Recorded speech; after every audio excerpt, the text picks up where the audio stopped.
लोग कहते हैं अपनों के आगे झुक जाना चाहिए, किंतु सच बात तो यह है जो अपने होते हैं वह कभी झुकने नहीं देते।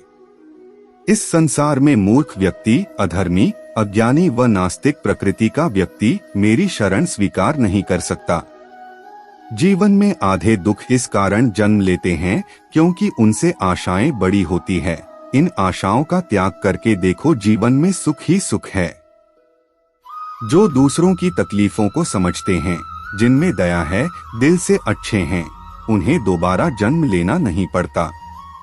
यदि कोई व्यक्ति प्रेम से, भक्ति से पुष्प, फल, जल भी मुझ पर चढ़ा दे तो उसी भाव से उसे स्वीकार करता हूँ, वह मेरा प्रिय भक्त होता है।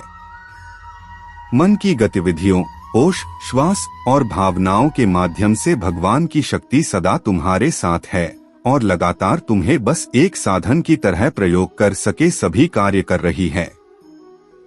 आत्मा न तो जन्म लेती है, न कभी मरती है और न ही इसे कभी जलाया जा सकता है, न ही पानी से गीला किया जा सकता है। आत्मा अमर और अविनाशी है। अंतकाल में जो मनुष्य मेरा स्मरण करते हुए देह त्याग करता है वह मेरी शरण में आता है।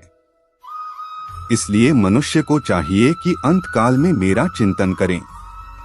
प्रहलाद जैसा विश्वास हो, भीलनी जैसी आस हो, द्रौपदी जैसी पुकार हो, मीरा जैसा इंतजार हो तो कृष्ण को आना ही पड़ता है।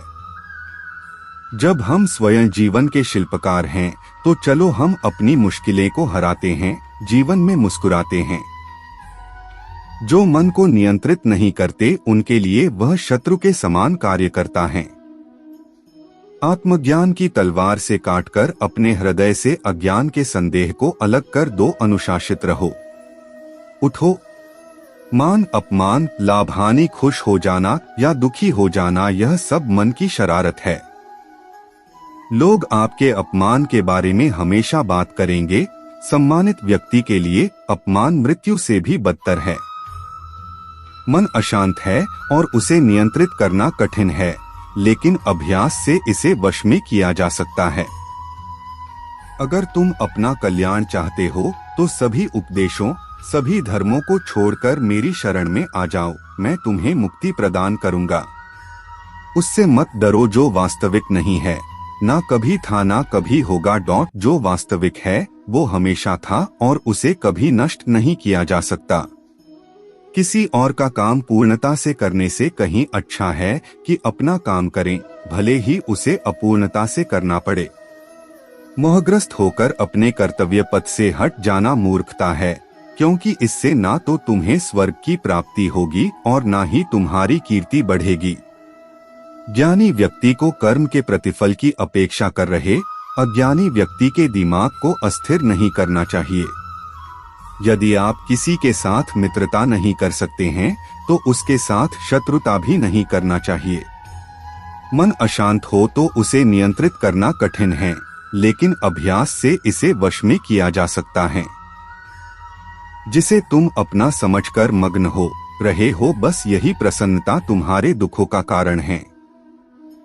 अमीर बनने के लिए एक एक क्षण संग्रह करना पड़ता है, किंतु अमर बनने के लिए एक एक कण बांटना पड़ता है। तुम उसके लिए शोक करते हो जो शोक करने के योग्य नहीं है, और फिर भी ज्ञान की बातें करते हो। बुद्धिमान व्यक्ति ना जीवित और ना ही मृत व्यक्ति के लिए शोक करते हैं। कृष्ण ने दुष्टों को भी अपनी गलती सुधारने का मौका दिया, क्योंकि वो किसी मनुष्य को नहीं उसके अंदर के बुराई को मारना चाहते थे। बुद्धिमान व्यक्ति को समाज कल्याण के लिए बिना आसक्ति के काम करना चाहिए। मनुष्य का जीवन केवल उसके कर्मों पर चलता है। जैसा कर्म होता है वैसा उसका जीवन होता है। जीवन में समय चाहे जैसा भी हो, परिवार के साथ रहो, सुख हो तो बढ़ जाता है और दुख हो तो बट जाता है। ज्ञानी व्यक्ति को कर्म के प्रतिफल की अपेक्षा कर रहे अज्ञानी व्यक्ति के दिमाग को अस्थिर नहीं करना चाहिए। एक बार माफ करके अच्छे बन जाओ, पर दोबारा उसी इंसान पर भरोसा करके बेवकूफ कभी न बनो। हे अर्जुन, मैं भूत, वर्तमान और भविष्य के सभी प्राणियों को जानता हूँ, किंतु वास्तविकता में कोई मुझे नहीं जानता। बहुत विनम्रता चाहिए रिश्तों को निभाने के लिए, छल कपट से तो सिर्फ महाभारत रची जाती हैं। आपके कर्म ही आपकी पहचान है, वरना एक नाम के हजारों इंसान हैं। जो इस लोक में अपने काम की सफलता की कामना रखते हैं, वे देवताओं का पूजन करें। शब्द उतने ही बाहर निकालने चाहिए जिन्हें वापस भी लेना पड़े तो खुद को तकलीफ न हो। वह जो इस ज्ञान में विश्वास नहीं रखते, मुझे प्राप्त किए बिना जन्म और मृत्यु के चक्र का अनुगमन करते हैं। जीवन में कभी भी किसी से अपनी तुलना मत कीजिए, आप जैसे हैं सर्वश्रेष्ठ हैं। जब वे अपने कार्य में आनंद खोज लेते हैं, तब वे पूर्णता प्राप्त करते हैं। जिंदगी में सब कुछ खत्म होना जैसा कुछ भी नहीं होता, हमेशा एक नई शुरुआत हमारा इंतजार कर रही होती है। यदि प्रेम का मतलब सिर्फ पा लेना होता, तो हर हृदय में राधा कृष्ण का नाम नहीं होता। किसी की सूरत बदल गई, किसी की नियत बदल गई, जब से तूने पकड़ा मेरा हाथ, राधे मेरी तो किस्मत ही बदल गई। राधा की चाहत है कृष्ण, उसके दिल की विरासत है कृष्ण। चाहे कितना भी रास रचा ले कृष्ण दुनिया, तो फिर भी यही कहती है राधे कृष्ण राधे कृष्ण। कान्हा को राधा ने प्यार का पैगाम लिखा, पूरे खत में सिर्फ कान्हा कान्हा नाम लिखा।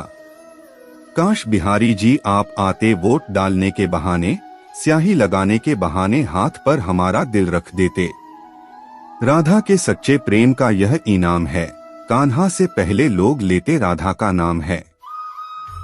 बाजार के रंगों में रंगने की मुझे जरूरत नहीं, मेरे कान्हा की याद आते ही ये चेहरा गुलाबी हो जाता है।